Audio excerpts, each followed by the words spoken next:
Kitablar yenə məni izləməyə davam edir. İstanbulda rəfiqəmin evində əlimi atıb kitab rəfindən götürdüyüm ilk kitabda Byung Chul Han deyir ki, azadlıq anlayışı təkcə şəxsi seçim və fərdi azadlıq kimi yox, digərləri ilə dəyər paylaşmağımızdır və həqiqi azadlıq yalnız mənəvi və dəyər baxımından yaxın olduğun bir icmanın içində mümkün olur. Qısa desək, Han üçün azadlıq tək başına yaşamaq və seçmək deyil, birlikdə yaşamaq və dəyər paylaşmaqdır. Gerçək icma insanın təkcə fiziki deyil, psixoloji olaraq da azad hiss etdiyi bir yerdir. Hə, indi deyəcəksən ki, İstanbulda neynirəm? Gözlə başdan başlayaq.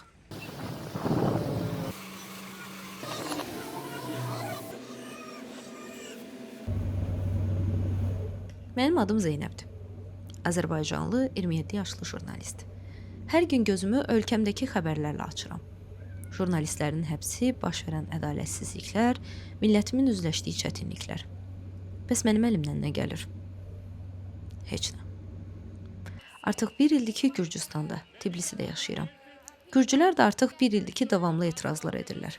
Hər gün etiraz edən, qışqıran, haqlarını tələb edən insanların arasından keçib gedir, İçimdəki qəzəb və kədər qarışıq o hissin böyüməsini və ağırlaşmasını hiss edirəm. Selam. Merhaba. Şu anda tam bir tencere protestosu var. Düdük çalıyordu. Tencere protestosu ne? Nasılsın? Ne yapıyorsun? İyi değilim. İçimde bir öfke var ve onu hiçbir şekilde dışa vuramıyorum. Çünkü Gürcistan'daki mesela insanlar sinirleniyor, sokağa çıkıyorlar. Bağırıyorlar, çağırıyorlar. İşte etraflarında onlarla aynı fikri paylaşan insanlarla sokağa çıkıyorlar. Belki bir sonuç almak değildir o an. Sadece en azından bunu yapabilmektir. Ya da işte sizin olaylar başladı işte son birkaç gündür. Devamlı, benim biliyorsun aşırı çok Türk arkadaşım var, orada yaşadım bir dönem falan. Bütün storyleri açıyorum, ünlüler falan da katılıyor, paylaşımlar yapılıyor, işte olaylar, insanlar bir şey etrafında toplanabiliyorlar ve en azından yalnız hissetmiyorlar. Ben de işte benimle aynı politik görüşü paylaşan ya da işte benimle bunu oturup dertleşeceğimiz, bir şey yapabileceğimiz arkadaşlarımın yarısı hapiste, yarısı da işte bazı ülkelerde, farklı ülkelerde saklanma peşindeler. Bakü'dekiler de çok bir şey yapamıyorlar, ellerinden gelmiyor. Zaten onlar en kötü olanları, çünkü çaresiz hissediyorsun o an. İndi təyyarədəyəm. Özüm də bilmirəm ki, necə oldu, amma ani bir qərarla İstanbula gedirəm. Oradakı dostlarımla vaxt keçirmək, etirazları və ölkədə baş verən siyasi hadisələri müşahidə etmək istəyirəm.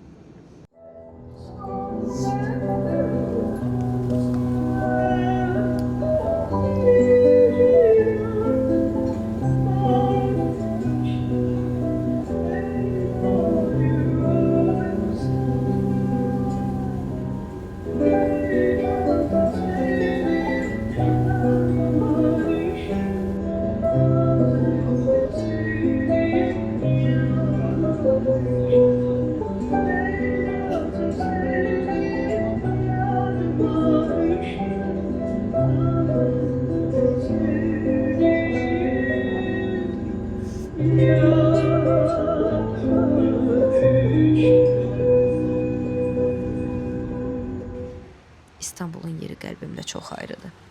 Amma deyəsən mənim ayağım bu İmamoğluna heç düşmür.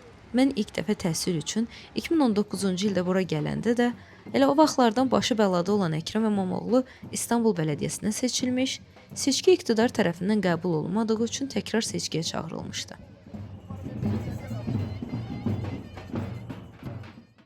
İstanbula növbəti gəlişimdə mən Azərbaycandan köçdükdən sonra aramıza girən məsafələrin dostluğumuzu soyutmaması üçün bu şəhər ən yaxın dostum Səbinə ilə bizim ortaq nöqtəmizə çevrilmişdi.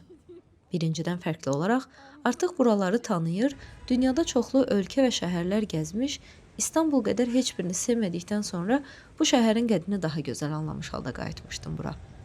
Amma deyirəm axı, mənim ayağım bu İmamoğluna düşmür. Həmin ay İmamoğlunu yenidən məhkəməyə verib 2 ildən çox həbs tələb etmişdilər. İnsanlar İstanbul Bələdiyyəsinin yerləşdiyi Saraçhanəyə yığışıb etiraz edirdi. Mən də jurnalistliyimin ilk illərində bu fürsəti qaçırtmayıb qaçıb ora getmişdim.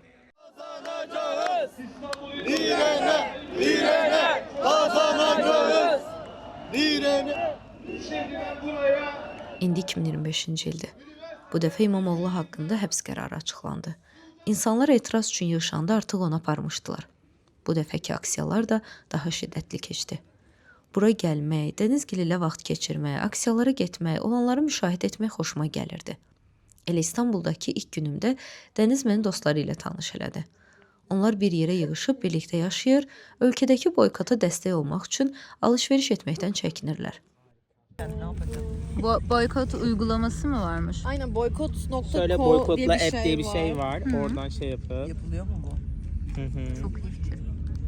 Hemen açalım. İnşallah falan telefon. O bir ara çalışmıyor falan demişler. Ya şey dedi çocuk daha neydi betada olduğu için. Sitesini banladılar, onu diyorsun sen. Biraz önce Bu firma market boykota şey dahil gösteriyor falan değildir demişlerdi. diyor. Aa, o zaman afiyet olsun. Afiyet olsun. Bu komün halında yaşamaq mənə Hunun kitabında dediyi sözləri xatırlatdı. Neoliberal sistem icma ruhunu dağıdır, insanı yalnızlaşdırır, öz layihəsinə çevirir. İnsanlar rəqiblərə çevrilir, bir-birini dəstək yerinə performans əsasında qiymətləndirirlər. Bu da həm psixoloji təcridə, həm də sosial parçalanmaya səbəb olur. 7 yıl 10 ay 15 güne kadar hapsi istenmiş şu an. Türkiyədəki ən uzun qaldığım vaxt 2023-cü ildəki gəlişimdə olmuşdu. Birinci Hatay və Qaziantep tərəflərə gedib zəlzələ ərazilərində, sonra İstanbula qayıdıb prezident seçkilərində işləmişdim. Jurnalist olaraq maraqlı təcrübələr olsa da, mənəvi olaraq məni çox yormuşdu və seçki bitən kimi özümü Akdenizin gözəl sahillərinə atmış, orada bir ay avtostopla bütün sahilləri gəzib özümə dostlar tapmışdım. O dostlar sayəsində də Gözdəni. İndi İstanbula hər gəlişimdə ilk görüşmək istədiyim insanlardan biri olur. Umarım Gözde'yi çekebilirim dedim, sen beni çekiyormuşsun. Gecəni onlarda qalmağa qərar verdim. Səhər mən oyananda hamı işə getmişdi. Mən də Pushkinlə biraz oynayıb Gözdəgilin kitabxanasını qurdalamağa başladım. İlk əlimə atdığım kitab isə təsadüfi bir şəkildə məhz Byung-Chul Hanın Psixopolitika kitabı oldu. Gürcüstanda etiraz aksiyalarının ortasında yaşayan, Türkiyəyə gəlib etiraz edən dostlarına həsədlə baxan mən, içimdəki kədər və qəzəb qarışıq o hissimi də alıb oturmuşduq. Qarşımızdakı kitabda isə deyilirdi: İnsan özünü sadəcə yaxşı bir münasibətdə, başqaları ilə birlikdəlik içərisində həqiqətən azad hiss edə bilər. Gözümü yumub öz dostlarımı, həmvətənlərimi, Azərbaycanı düşünürəm. Bizim bir araya gəlib səsimizi çıxartmaq kimi bir lüksümüz belə yoxdur. Nəticə əldə etməkdən danışmıram. Bir araya toplanmaq belə xəyaldır artıq. Arkadaşlar hepinize katıldığınız için çok teşekkür ederiz. Bu birlikteliğimizden aldığımız gücü sürdürmeye, direnişimizi devam ettirmeye çalışacağız, çabalayacağız. Kitabı çantama atıb evdən çıxıram. Bugün ölkədə ümumi boykot elan olunub. Yəni insanlar heç nə almamağa çağırılıb. Bu cür günlərin məqsədi kütləvi şəkildə diqqət çəkmək, mövcud sistemə təzyiq göstərmək və birlik mesajı verməkdir.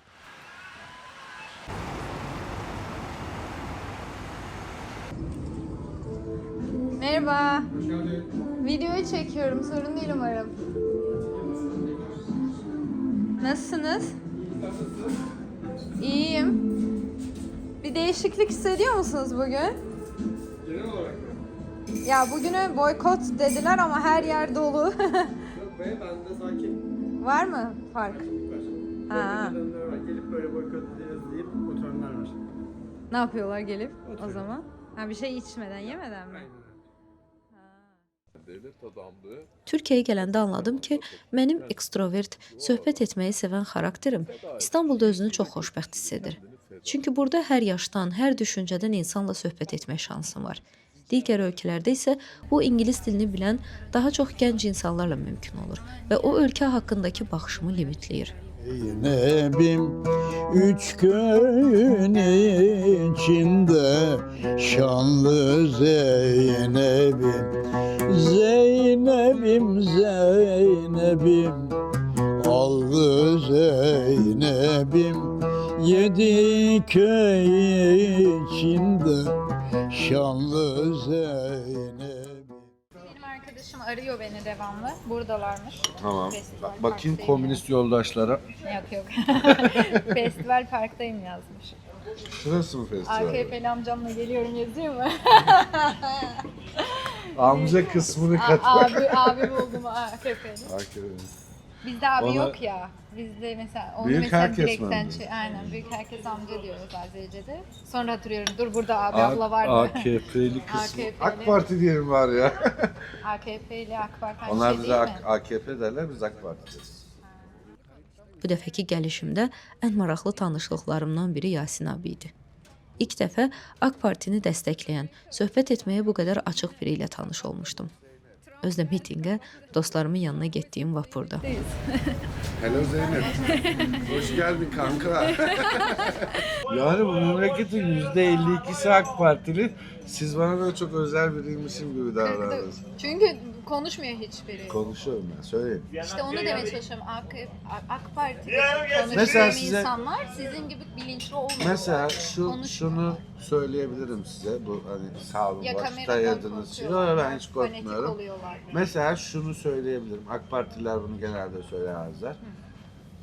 Şu andaki olayların yani karşı taraf açısından CHP ve şey açısından kesinlikle hukuki olaylar olduğunu düşünüyorum. Siyasi yönü olmakla birlikte hukuki yönü var. Burada bir sürü yolsuzluk var. Bunları zaman içerisinde göreceğiz. Doğru yanlış. Ama AK Partileri mesela dile getirmekten çekindiği şu konuyu ben rahatlıkla söyleyebilirim.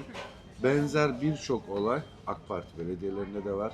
Ve aynı güçle yani aynı baskıyla kesinlikle AK Parti belediyelerine de bu yapılmalıdır. Anlatabildim mi? Yani AK Partililer şey mi böyle zemzemle mi yıkanlar? Hiç mi onlar için? Onlar da bu toplumun insanları, CHP'liler de bu toplumun insanları. Mesela bu olaylarda benim hani AK Partilerden biraz farklı düşündüğüm nokta bu. Ama onlar da mesela hani eleştiriyorlar ya bizi. Mesela onların kanallarına baktığımızda Halk TV, işte Sözcü TV, onlar da hiç içerikle alakalı konuşmuyor. Sadece bunlar siyasi olaydır. Ya bak abi bir de suçlamaya bakalım. Bak siyasi olabilir, siyasi yönü de olabilir. Kabul ediyorum ben bunu. Hatta bir adım ötede Cumhurbaşkanı kendi rakip olarak da görmüş olabilir. Bunların hepsi olabilir şeyler. Ama bir de bir iddianameye bakalım ya. Zeynep Hanım neyle suçluyoruz? İşte Zeynep Hanım'ı örgütle suçluyorsun, ihaleyle Beni suçluyorsun. örnek vermeyin. Tamam yani Ekrem İmamoğlu diyelim. Ekrem İmamoğlu diyelim. Ekrem İmamoğlu beni söyleyelim. Yasir Özcan diyelim, tamam mı? Ya sen beni hırsızlıkla suçluyorsun, örgütle suçluyorsun, işte rüşvetle suçluyorsun, irtikapla suçluyorsun. Her şeyle suçluyorsun. Abi bak benim dosyama. Bak mesela işte Yasir Özcan Ama dosyayı paylaştılar ya suçsuzmuş dosya paylaşılan dosyada diye bir haber gördüm. İşte problem ne Emin biliyor değilim, Problem sadece ne biliyor gördüm. musunuz? Problem ne? Türkiye'nin şu anda sizin yaklaşık bir saattir konuştuğumuz konuya paralel olarak Türkiye'de siz hükümete yakın medyayı takip ederseniz ki genelde böyle yapılıyor maalesef ben burada kendimi eleştiriyorum. Hükümete yakın medyayı takip ederseniz bunların hepsi hırsız. Öbür tarafı takip ederseniz de bir tane şeker bile çalınmamış.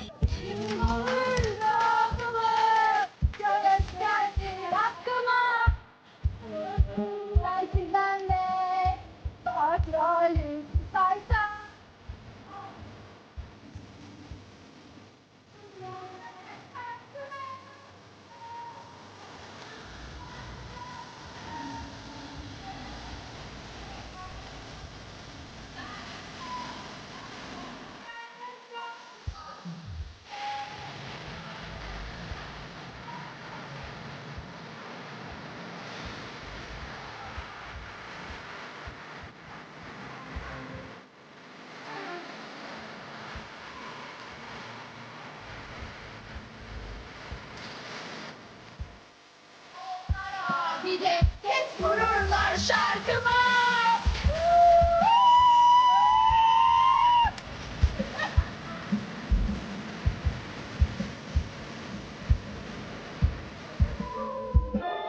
Dikkat dikkat! Polis konuşuyor. Gülhane Parkı içerisinde toplanan gruba sesleniyorum. Atmış olduğunuz sloganlar kanunsuzdur. Kanunsuz sloganları derhal sonlandırın.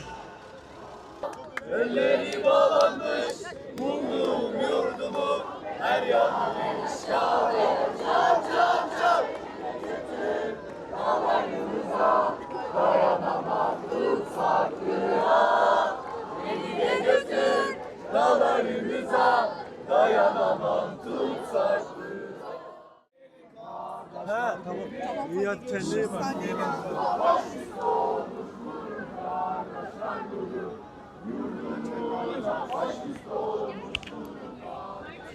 Özümü heç bir yerə aid hiss etməyib, pox kimi hiss etdiyim başqa bir gün. Bugün Türkiyədə son günümdür. Axşama uçuşum var. Hara gedirsən deyənlərə evə qayıdıram deyirəm. Amma ev haradır ki? Sualı beynimdə fırlanıb mənə əzab verir.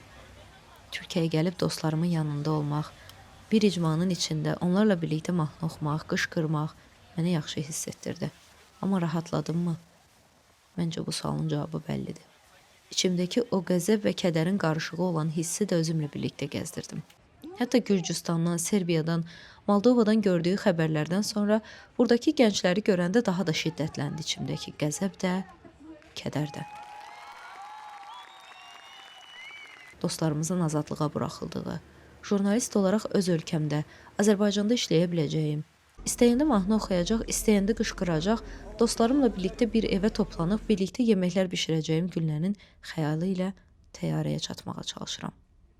Hələ ki ev adlandırdığım yağışlı Tbilisi şəhəri məni gözləyir.